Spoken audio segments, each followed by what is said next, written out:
Attention, attention. His Eminence, the Imperious Leader, will be with us shortly. Space battles, mysterious robots, and a fleeing human civilization. Battlestar Galactica seemed like your typical sci-fi adventure at first glance. But behind the laser blasts and starships, the show was packed with strange secrets, behind-the-scenes chaos, and decisions that still baffle fans today.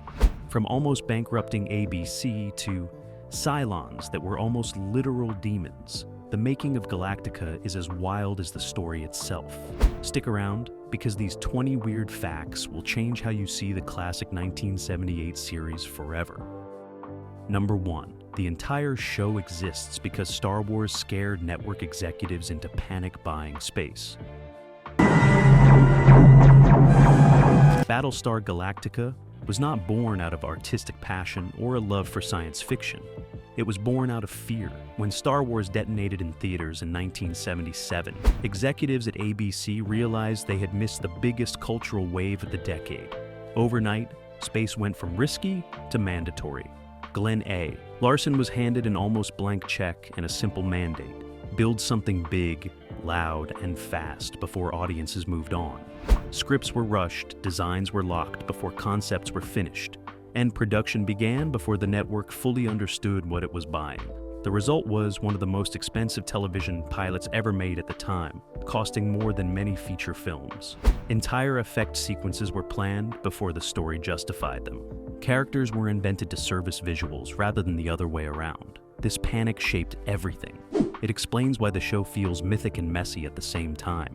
It explains the operatic tone, clashing with sudden pulp dialogue. Battlestar Galactica is not a careful response to Star Wars. It is a desperate one, and that desperation is exactly why it feels so alive. The show is a studio sprinting at full speed, hoping spectacle alone can outrun uncertainty. Number 2. The Cylons were originally supposed to be literal demons, not machines. In early development, the Cylons were not robots. They were supernatural beings. Glenn Larson envisioned them as fallen angel figures, remnants of a cosmic rebellion who had taken physical form to punish humanity. Their metallic bodies were meant to be shells, not machines. This religious framing explains why the Cylons feel oddly ritualistic in the finished show. Their voices echo. Their movements are deliberate. Their presence feels ceremonial rather than tactical. As production advanced, ABC executives pushed back. Demons were controversial, robots were safer, so the Cylons were rewritten as artificial intelligence created by humans. But the spiritual residue never left. The show still treats them like eternal adversaries rather than programmed enemies. They speak in absolutes. They never joke. They do not improvise. Even the famous red scanner eye feels less like technology and more like an all-seeing judgment. Battlestar Galactica accidentally created one of television's most unsettling villains by failing to fully erase its original concept. The Cylons are machines pretending to be monsters, which somehow makes them scarier than either. Number 3. The show invented modern television VFX workflows by accident. Colonial Librarian Quadrant. Intercepting. Battlestar Galactica did not just use visual effects, it industrialized them. The production required so many space battles that traditional optical compositing methods could not keep up. So the effects team built reusable models, modular camera passes, and standardized explosion elements. These techniques allowed them to rapidly assemble complex sequences on a weekly schedule. This was unheard of at the time. Feature films took months to do what Galactica was doing in days. The show effectively created a proto-pipeline for episodic visual effects. Shots were cataloged. Assets were reused strategically. Motion control photography was pushed to its limits. These shortcuts were not artistic compromises. They were survival tactics. Without them, the show would have collapsed under its own ambition. Modern television science fiction owes a quiet debt to this chaos. The idea that a weekly show could look cinematic began here. Battlestar Galactica did not just raise expectations, it forced the industry to evolve to meet them. Number 4. The costumes were designed to look ancient on purpose.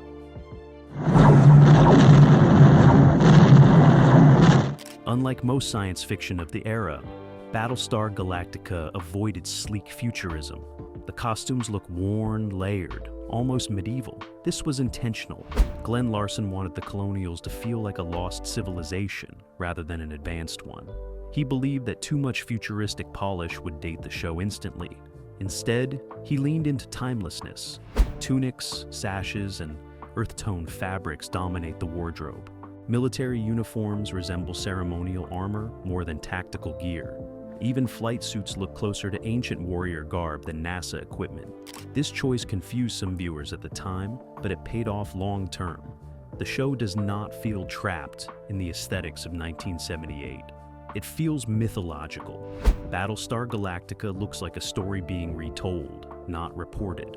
That is why it still resonates. The future here is not shiny, it is inherited. Number 5. The show nearly bankrupted ABC before it even aired. The pilot episode cost an estimated $8 million. In 1978, that number was obscene. ABC executives were terrified. The network had never gambled that much on a single television event. When the pilot premiered, it was treated like a movie release with special screenings and promotional fanfare. The gamble paid off temporarily. Ratings were massive, but the financial pressure never eased. Every episode hemorrhaged money. Sets were reused aggressively. Stock footage became essential. Entire storylines were written around which assets were available that week. The stress fractured the creative team. Writers were pushed to deliver spectacle without resources. Directors were told to shoot fast or not at all. Battlestar Galactica is a miracle of endurance. It exists because just enough people believed the risk was worth it, even as the numbers screamed otherwise. Number 6. The show was sued for plagiarism and almost lost everything. Battlestar Galactica did not just face the usual pressures of producing a sci-fi epic. It nearly collapsed under the weight of a lawsuit that threatened to erase everything before it had a chance to find its footing. 20th Century Fox, the powerhouse behind Star Wars, didn't see the series as an homage or a work inspired by the zeitgeist. They saw it as theft. The lawsuit claimed that everything from ship design to musical structure had been copied directly from George Lucas's cinematic universe. It was not merely a legal technicality. It was a public accusation that hung over the series like a guillotine poised to fall. Writers and producers suddenly had to rethink scripts mid-season, softening or removing elements that drew too obvious a parallel to the blockbuster phenomenon. Scenes that had originally been intended as homage became points of contention, and creative teams were forced to walk a tightrope between originality and potential litigation. This pressure was more than bureaucratic. It killed momentum. Episodes were rewritten, storylines were compressed, and the once bold vision of a space opera that could redefine television became cautious, measured, and wary of comparison. Network confidence evaporated in the face of legal scrutiny, leaving the cast and crew uncertain about the show's future. Even after the case was settled, Galactica emerged bruised. Its creativity had been curtailed, its ambition tempered. The irony is unmistakable. A series born from the panic of competing with a cinematic juggernaut was almost destroyed by legal battles born from that same comparison. It's a remarkable footnote in television history that underscores how fragile innovation can be when corporate and legal forces collide with art. Number 7. The sound design was engineered to feel aggressive. Every screech, blast, and alarm in Battlestar Galactica was a deliberate choice. Nothing in the series exists quietly, and that is no accident. The lasers shriek, the engines roar, and alarms scream in a way that feels almost oppressive. Unlike many shows of its era, where silence punctuated tension, Galactica's sound designers pursued a philosophy that space itself should feel hostile, almost physically threatening rather than serene or majestic. This was revolutionary for television in the late 1970s. The audience is never allowed a moment of peace, mirroring the tension the characters themselves endure aboard a ship under constant threat from the Cylons. The aggressive audio creates a sense of urgency and danger, embedding the sensation of peril deep in the viewer's subconscious. Every dogfight, every launch, every battle is amplified, not just visually but audibly, and this approach influenced decades of science fiction production. Later franchises, from Star Trek films to space-based anime, borrowed heavily from this philosophy, showing that danger is heard as much as it is seen. Even today, the legacy of Galactica's sound design endures. It trained audiences to associate space not with silence, but with imminent risk. That constant sonic assault is why the show feels alive, tense, and unpredictable. It wasn't just storytelling, it was auditory immersion, a way to make viewers feel as if they were on the decks of the last surviving Battlestar themselves. Number 8. The religious themes were far more explicit than audiences realized. Now. While Battlestar Galactica may appear on the surface to be a straightforward sci-fi adventure, its deepest currents are theological. The 12 colonies mirror the 12 tribes, not only in name, but in structure and social ethos, embedding religious symbolism into the foundation of the narrative. Prophecy drives many plot decisions, and the show treats destiny almost as a tangible force that characters can struggle with or embrace. While the marketing of the series often downplayed these elements to avoid controversy, the spiritual framework is everywhere, influencing every character choice and every battle. Decisions that appear strategic or tactical are often revealed to be influenced by visions, omens, or divine guidance, creating a series that is as much about faith as it is about survival. The creators dared to explore concepts of belief, doubt, and moral consequence on network television, a medium typically hesitant to confront spiritual questions so directly. In fact, the way Galactica integrates religion with political and military drama was unprecedented at the time, lending the show a narrative depth rarely seen in mainstream science fiction. Every space battle, every Cylon attack, and every perilous journey is as much a test of the human spirit as it is a test of the human fleet. It is this quiet, almost subliminal insistence on faith and destiny that has contributed to the show's lasting intrigue, making it far richer than its action sequences alone would suggest. In retrospect, the series' theology was not just a backdrop, it was the engine driving the story. In number 9, the cast did not know the show, it would end early. For the actors on Battlestar Galactica, the series was meant to be a long-term commitment, a universe in which they would grow with their characters over years. They signed contracts assuming the show would run for multiple seasons, expecting to develop arcs, relationships, and dramatic payoffs. Yet, as rumors of cancellation began circulating, they were dismissed as industry noise. Production continued with the same ambitious energy. Scripts carried on as if the future were guaranteed, and the cast immersed themselves in fully fleshed out stories that were never meant to end abruptly. Then, suddenly, the end came. Episodes were left unfinished, storylines abandoned mid-sentence, and character arcs that had been meticulously planned evaporated overnight. This abrupt termination left a haunting void in the narrative, a feeling of incompleteness that viewers can sense even decades later. The sense of loss in watching the final episodes is not merely a fictional reflection of the character's predicament, it mirrors the real-life shock and disappointment of the cast, crew, and fans alike.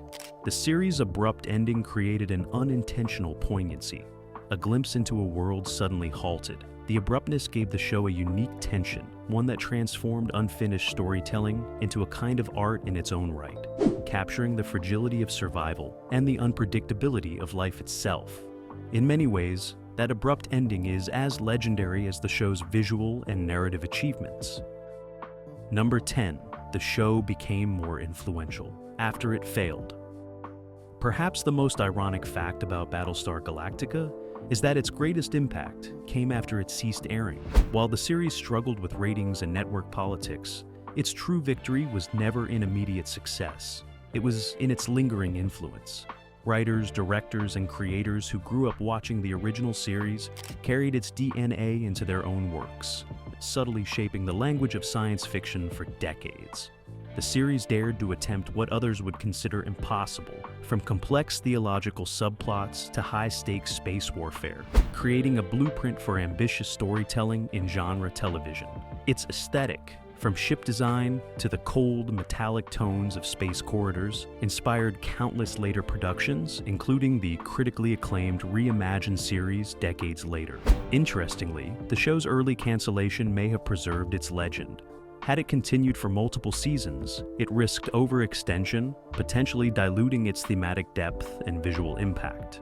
Instead, it became a touchstone, a cultural artifact representing ambition, unrestrained by conventional television expectations. Galactica's failures did not diminish its legacy. they amplified it, giving it a mystique that has outlasted most contemporaneous series. Today, the original series is revered not merely as a nostalgic curiosity, but as a seminal work that dared to expand the limits of what television could be, teaching audiences and creators alike that ambition, even when unsuccessful, can leave an indelible mark on the cultural imagination. Number 11. The Cylon Centurions weren't always robots. You might think the Cylons were always the iconic metallic humanoids we know today, but the original design process was a whirlwind of trial and error. The creators, Glenn A. Larson and his team, initially imagined them as fully robotic soldiers with built-in weaponry and glowing red eyes. But practical effects limitations in 1978 made that impossible. So the production team ended up building life-size suits out of fiberglass, aluminum, and a bit of duct tape ingenuity. The actors inside had to be tall, rigid, and capable of moving unnaturally slow to sell that robotic illusion. The headpieces alone were so heavy that some performers reported neck strain, requiring secret padding to prevent injury during long shooting days. Sound effects were added afterward, giving the Centurions that signature electronic hum. But what's even weirder, before settling on this final design, some early sketches included humanoid Cylons with glowing eyes and pulsing chest panels that could shoot lasers. One concept even imagined the Cylons as living humans who had been brainwashed and outfitted with cybernetic implants. A mix of flesh and machine that would have been way ahead of its time. The final design was simpler, but it left a lasting impression, influencing every sci-fi robot that came after. Fans today still debate which Cylon was the scariest, and it's wild to think that a heavy fiberglass suit and a few sound effects could spark decades of fandom obsession. Number 12. The Galactica Bridge was a maze of creativity. Walking onto the bridge of the Galactica on set, you wouldn't just see a control room, you'd see a labyrinth of innovation and chaos. Unlike modern sci-fi sets with pre-built consoles and digital screens, the 1978 production team cobbled the bridge together using salvaged airplane parts, discarded electronics, and lots of plywood. Every button, switch, and blinking light had to look functional, even if 90% of them didn't actually do anything. The show's prop master, Rick Jacobson, confessed that the set wasn't designed for actor comfort. It was designed for visual impact, meaning cramped spaces, awkward angles, and ladders everywhere. The actors themselves often had to memorize not just dialogue, but where to move, when to touch a control, and how to react to a console that would never actually operate. This became particularly tricky during scenes with multiple people manning stations simultaneously. There were real emergencies on set, like a control panel sparking or a dropped prop nearly taking someone out. But director Glenn Larson leaned into it. According to some crew members, these accidents were embraced as part of the chaos that defined Galactica. Even today, when fans recreate the bridge in fan films or tabletop games, they struggle to capture the sense of functional madness the original team managed to pull off. In a way, the bridge wasn't just a set, it was a character itself, full of personality, danger, and the illusion of life or death urgency. Number 13. The show almost didn't have a theme song. Every fan remembers the Galactica theme, heroic, brassy, and impossible to forget. But here's the weird part. Composer Stu Phillips almost didn't write one.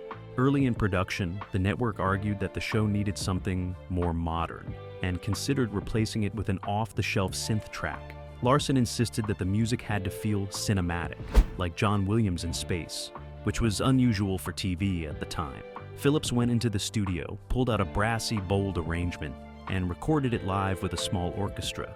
The musicians used unusual techniques to give it that futuristic yet classical feel, including fast string runs and dissonant horn blasts to emulate laser fire.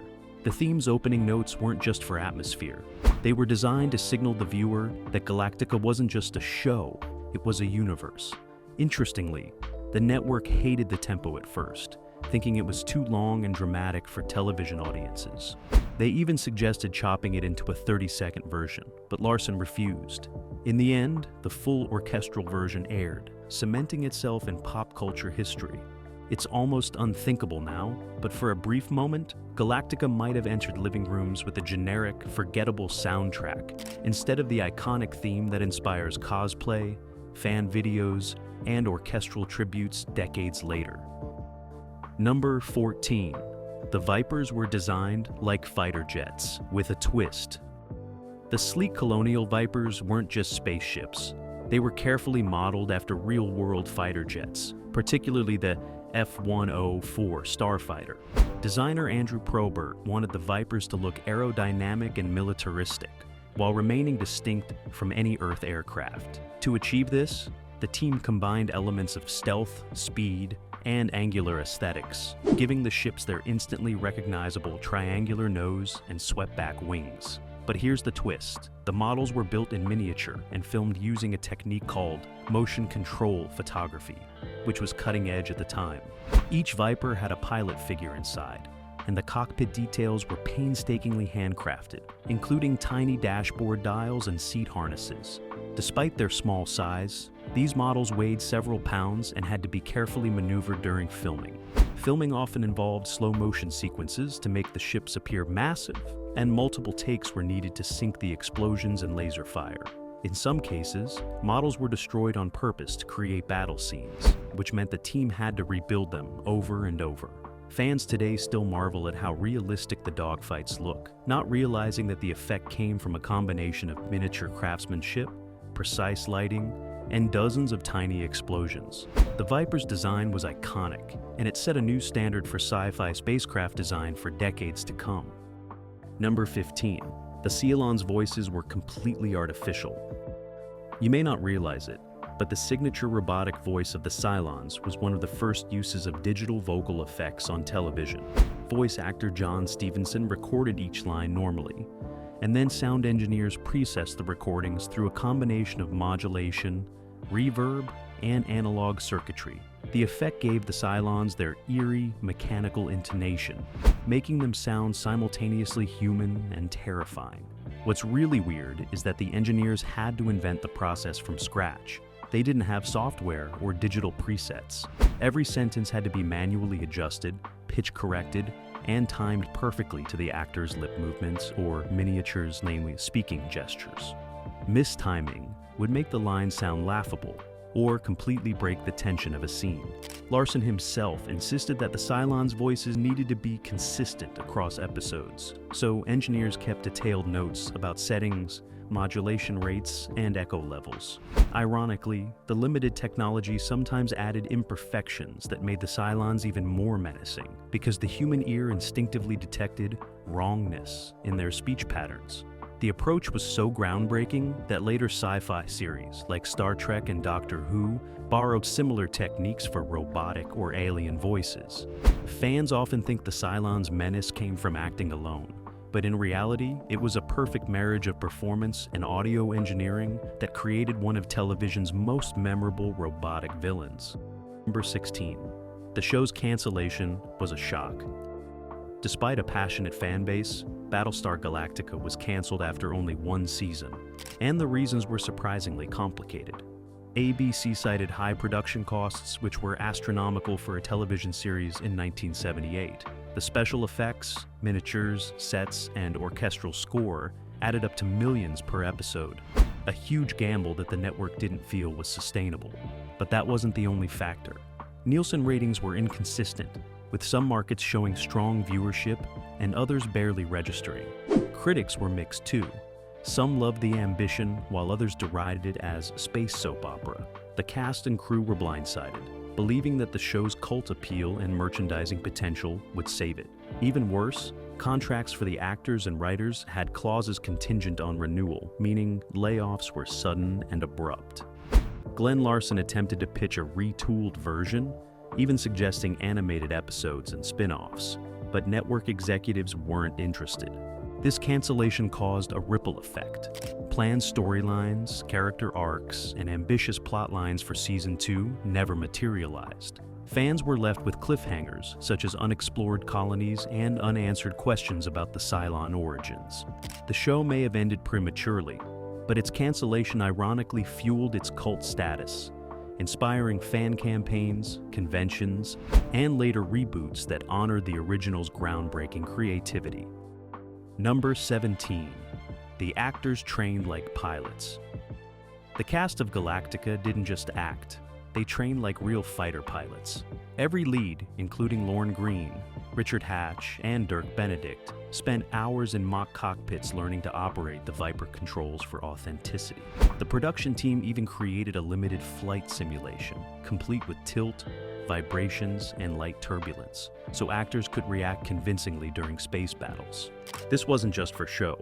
Larson believed that authentic reactions to G-forces and flight maneuvers would sell the drama. Some actors suffered minor injuries from repetitive motions or from leaning into harnesses that simulated sudden turns. The training also extended to military tactics, including hand signals, squad formations, and evasive maneuvers, so that group scenes in the Viper hangar or launch bays felt coordinated.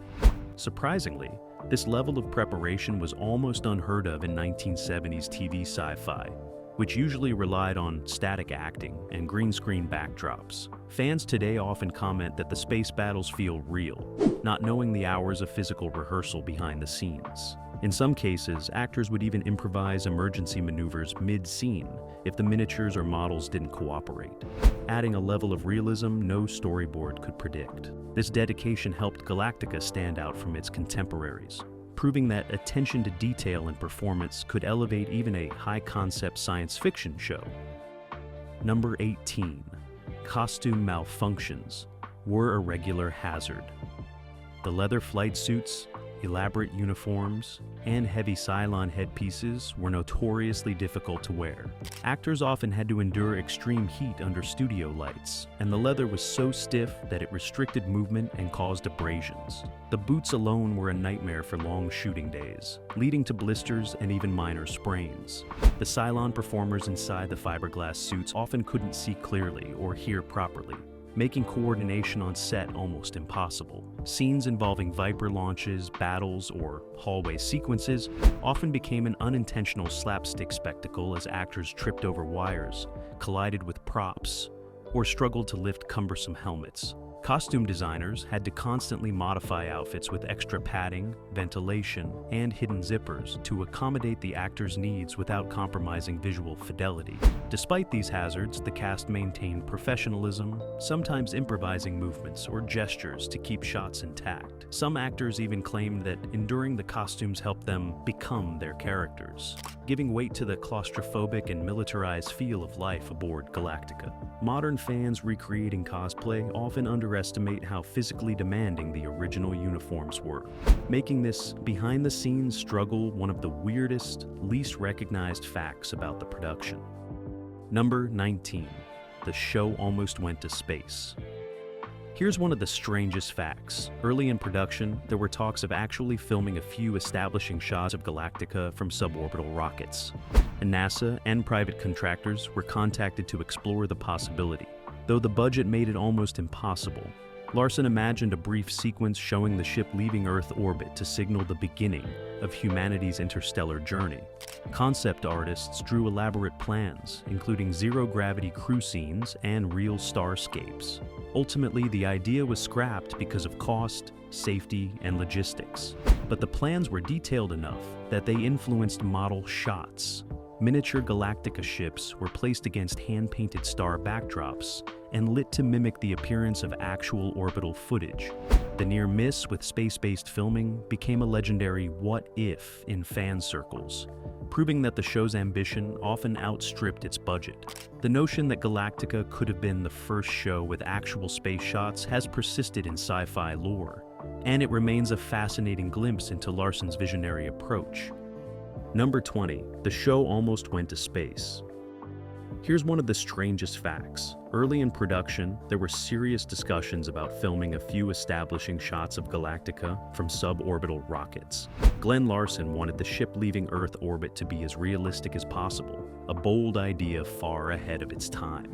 NASA and private aerospace contractors were contacted to explore the feasibility, and concept artists drew elaborate designs showing zero-gravity crew scenes and authentic orbital visuals. The team even considered small cameras mounted on rockets or high-altitude planes to capture live footage of model ships against the real starscape. Ultimately, this ambitious plan was scrapped due to extreme cost, safety concerns, and logistics. But the effort wasn't wasted. The conceptual designs inspired the miniature shots used throughout the series, including star backgrounds, lighting angles, and battle sequences, giving them an illusion of real space travel. Many fans today don't realize that the show's iconic dogfights and Viper launches were rooted in a near-reality approach to space photography, where miniature models had to mimic what would have been captured in orbit. The "what if" of Galactica actually filmed in space remains a legendary tale in fan circles, proving the creator's ambition went beyond television norms. In retrospect, it's almost mind-blowing that a primetime TV show nearly achieved something no series at that time had ever attempted. The spacebound vision adds a layer of awe and weirdness to the show's already legendary production history. Bonus fact: the Viper miniatures were almost sent to the Smithsonian. Here's a bonus weird fact that will blow your mind. Some of the original Viper miniatures were almost donated to the Smithsonian Institution. After the series ended, the production team struggled with what to do with the hundreds of handcrafted models that had been painstakingly built for filming. Instead of discarding them, Glenn Larson considered offering them to museums as examples of innovative television design and miniature craftsmanship. The plan was to showcase the Vipers alongside other groundbreaking models from film and science, highlighting their significance in both pop culture and design history. Interestingly, the miniatures weren't simple props. They were fully detailed with cockpit instruments, landing gear, and even tiny decals. Each ship was a miniature masterpiece of engineering, representing dozens of hours of labor by skilled artisans. Although the donation never materialized due to logistics and insurance concerns, a few models ended up in private collections, where they occasionally appear at fan conventions or charity auctions. The idea that these small models were considered historically significant enough for the Smithsonian speaks volumes about how far ahead of their time Galactica was. Fans who see these miniatures in person often remark on the incredible attention to detail, from the painted hull panels to the perfectly scaled weapons. It's a weird and fascinating reminder that what started as a television prop could have been preserved as an artifact of American pop culture history.